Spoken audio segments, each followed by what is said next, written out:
Welcome back to All In Driving. Today we're gonna tackle the transmission fluid on the car. It's also looking a little gunky down there. So we're gonna clean it up, change out the fluid, go for a test drive and see how she shifts. Let's not waste any more time. Let's go all in.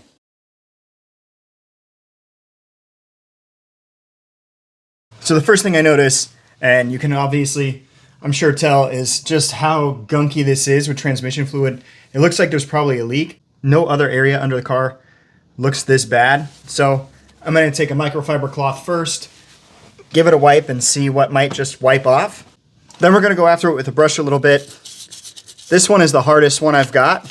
So you can see that stuff's starting to chunk off. We're gonna have to clean it up off the floor, but it's making for a little bit of easier work.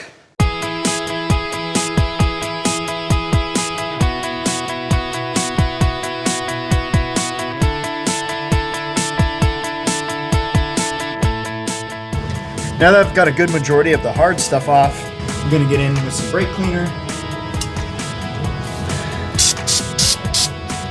and just watch it melt. As soon as you're using any solvents, brake cleaner, anything else, make sure you've got plenty of ventilation.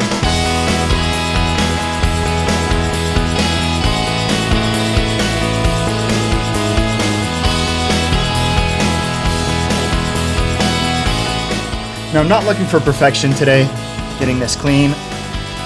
I just want to be able to tell if it continues to leak after I replace this cover. Now that this is pretty cleaned up, we're going to get our drain pan underneath. Put our glasses on.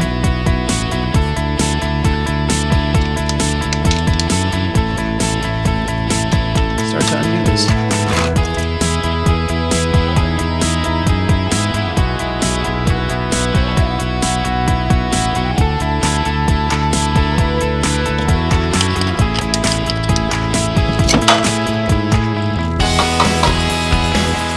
Drain.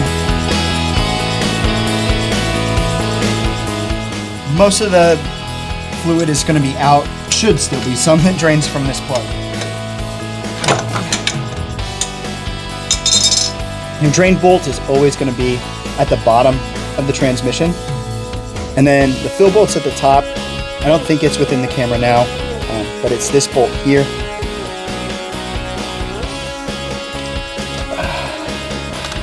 A little more left in the tank there. I don't see any metal shavings, which is what you want to look out for. I will look in the pan just to make sure, but as long as there's no metal shavings, we're going to get the cover cleaned up. We're going to put a new gasket seal on it and get our new fluid in.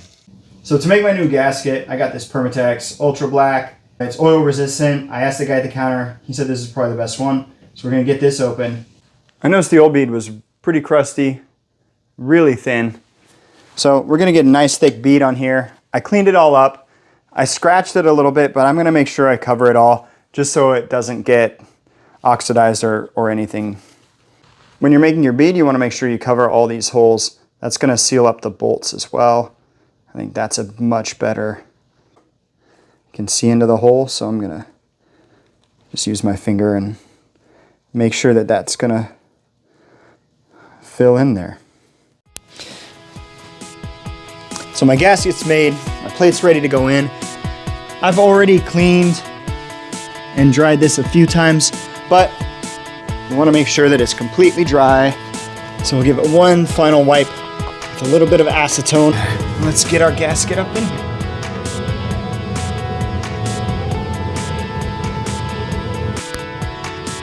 All right, so the good news is I've already got some of that gasket coming through. So it's just finding the bolt holes, making sure I'm in the right spot. There it is. Now the directions say hand tight. I am gonna use my socket just to help myself a little bit, but I'm not gonna go past what I can tighten with my hand. All right, I feel like we're hand tight. So the last thing I'm gonna do right now, grab roughly a fresh towel and just kind of get anything that's dripping. I wanna make sure that I allow that to still have a seal on the outside, and I don't want to get rid of too much extra, but I can kind of come through here and just do a little wipe of anything that's going to be hanging down. I'm going to come tighten these back up with the ratchet in about an hour, but I'm not going to show that to you. We'll be back in 24 hours when this is completely set, refill it, and go for the drive. All right, it's day 2 and we are looking good. Our gasket is solid and everything's drained out. To fill this transmission back up, I went with Royal Purple. I got 75 W90. There are a couple different options, a couple different brands you can go with. And we're gonna hand tighten that back on. That feels pretty secure. So what we're gonna do next, this is our fill bolt. It actually says oil on it. It's a little bit dirty. I don't know if you can see it, but we're gonna get that open. Get the Royal Purple going in there. I'm guessing it'll take pretty much 2 quarts. One of the other reasons I went with Royal Purple is it's got the nozzle. So I can just put it in there.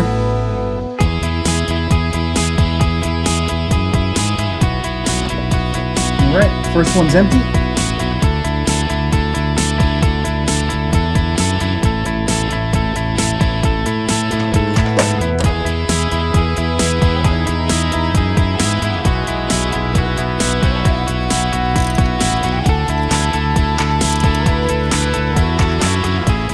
All right, I've got 2 quarts of the Royal Purple in. I think we still have room for a little more. So what I'm gonna do is actually get the car running, take it for a drive, go through the gears a little bit, make sure we don't have any leaks, let it cool off, then top it off. The last thing I'm going to do, I have not driven the car other than taking it out and back and just a little warm up to see where we're at. But I'm gonna top off the fluids from last time. So let's do that real quick. Power steering fluid is above the minimum level. I'm not gonna go all the way, but it doesn't hurt to make sure it's definitely over that minimum level. Then with the coolant, it's not all the way at the top, but it is not dry, which is a good thing. Let's see if it'll take just a tiny little bit.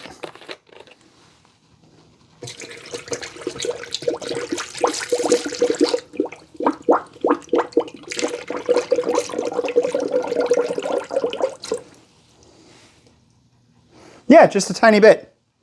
Perfect. Finally, we're just gonna check the engine oil, make sure it's at a good level still.